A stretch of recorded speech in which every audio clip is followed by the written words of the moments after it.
Hello guys, so tayo ay mag-repair ngayon ng ating e-bike. So balit yung e-bike natin guys ay 1 year. So may mga sakit na siya guys at ating aayusin. So tayo guys ay magdi-DIY. Ito siya guys. So bali yung gulong nakatagilid siya. So sabi ay negative camber doon tawag doon. So tigabila siya. And itong ating steering wheel itong ating steering wheel na tie rod and bar daw yata ito, hindi ko sure ang tawag guys, ay maluwag na. So papalitan natin ito guys. So bumili tayo sa Shopee ng piyesa. So walang nabibili guys na solo, lagi siyang pares left and right. Ito yung isa. So 500 pesos guys ang ating bili. Luwag na to guys oh. Kaya tayo ay madalas ay makalog. So babaklasin natin guys at titingnan din natin yung bushing ng swing arm.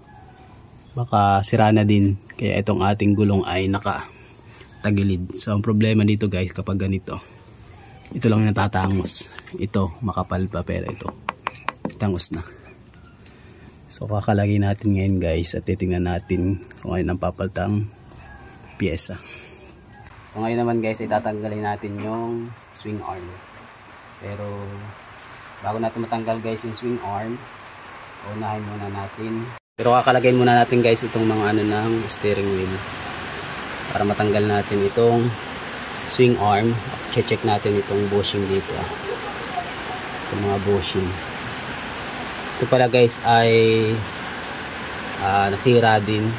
So natanggal yung welding. Ayun na nag-welding ito guys. So hindi siya maganda. Naka-welding natin dahil piit. Pero pwede na rin naman kaysa wala. Guys, kumakalugsi. So yung swing arm siguro dito ang may problema guys. Kaya tinawin yung gulong natin dahil nag negative camber siya. Itong kabilang side ay hindi pa naman siya tangos pero medyo lubog siya dahil ito guys yung kumakayod dahil nakaganito yung gulong natin pag nakatagilid siya. Ito halos hindi lumalapat. So ito guys yung kinakabitan ng gulong, halos wala ng grasa. Ito naman yung ano natin, tie rod end. So tangos na rin siya guys. Ito papalitan din natin ito, may piyesa na tayo. Bali ganito guys yung kanyang bearing. Ito siya. So mukha namang ayos pa, pero pinalitan natin guys yung kabila. Ito guys ang kanyang bearing 6203 natin guys ng lagyan muna natin guys ng grasa.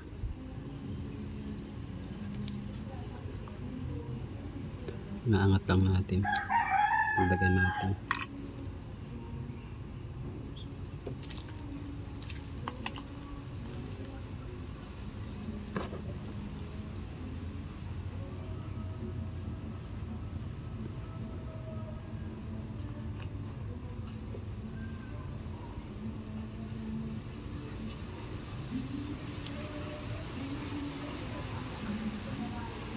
Naman yung kabilang side.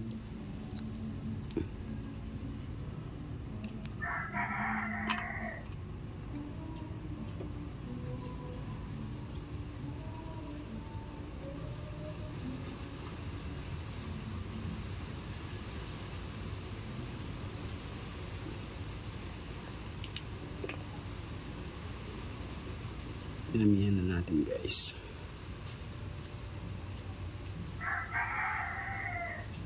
So ito na. And lagyan din natin ito para malambot natin may pasok yung bearing guys. Ito sasalpak na natin.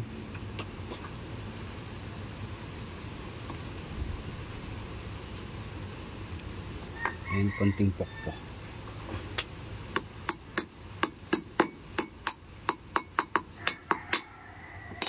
So nalusot na natin guys. Kabilang side naman tayo.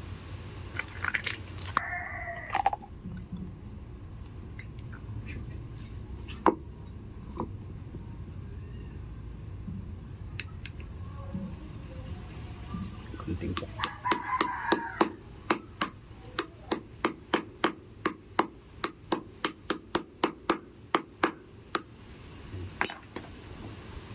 Okay na guys.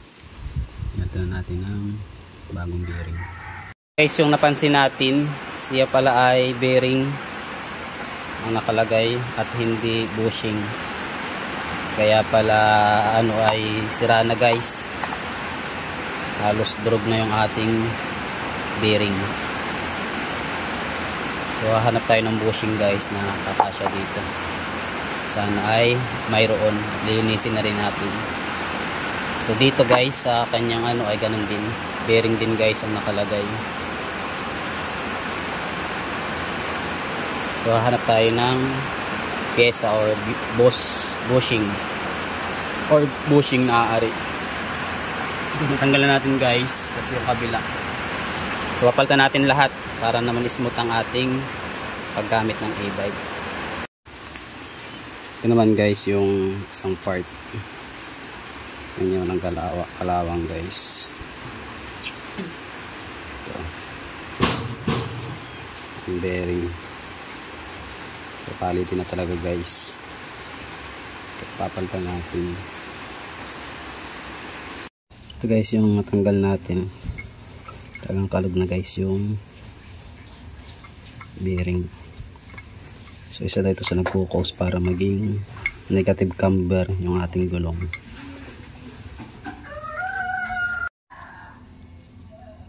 So ito guys yung bearing na binili natin. So ang size nito ay 6201.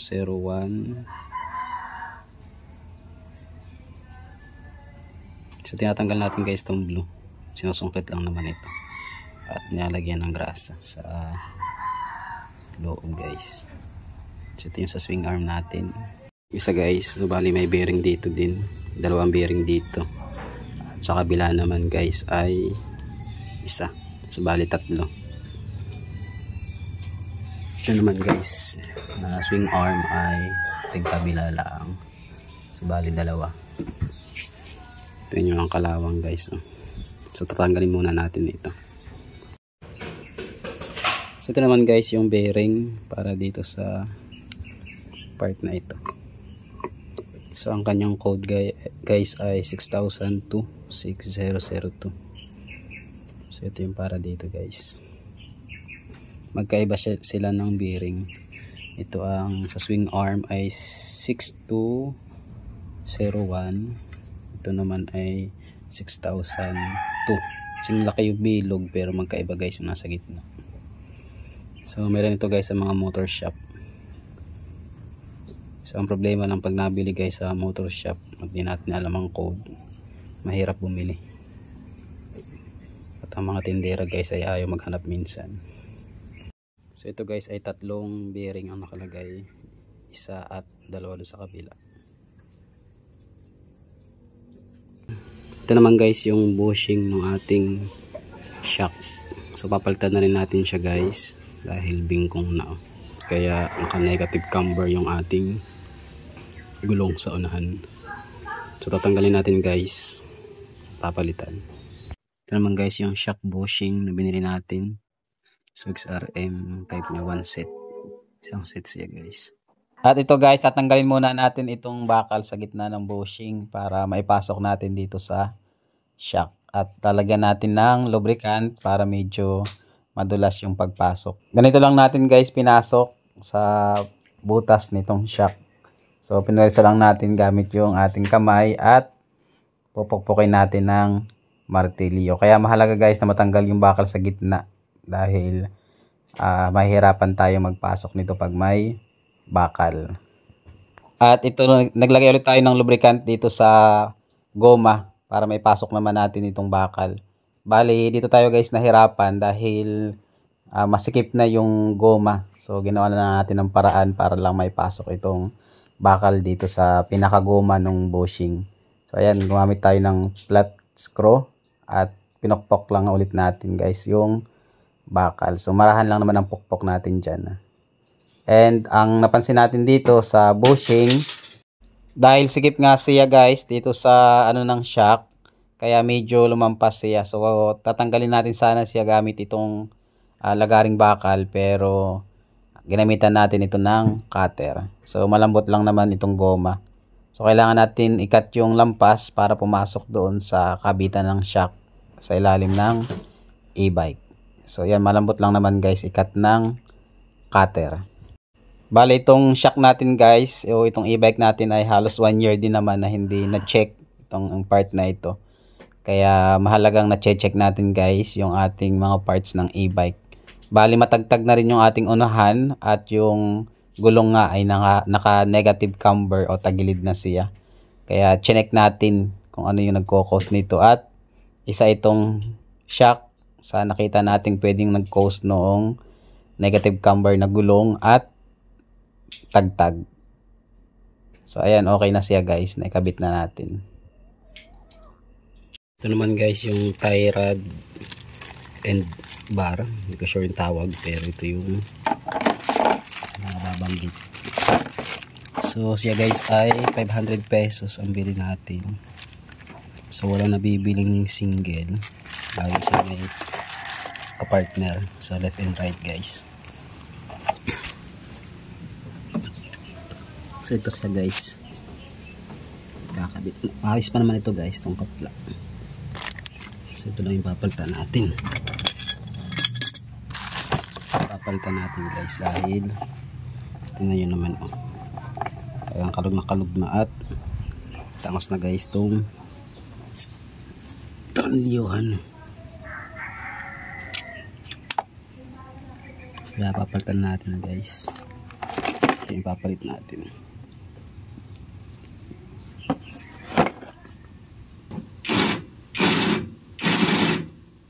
Bali ito na guys yung ating naayos na gulong.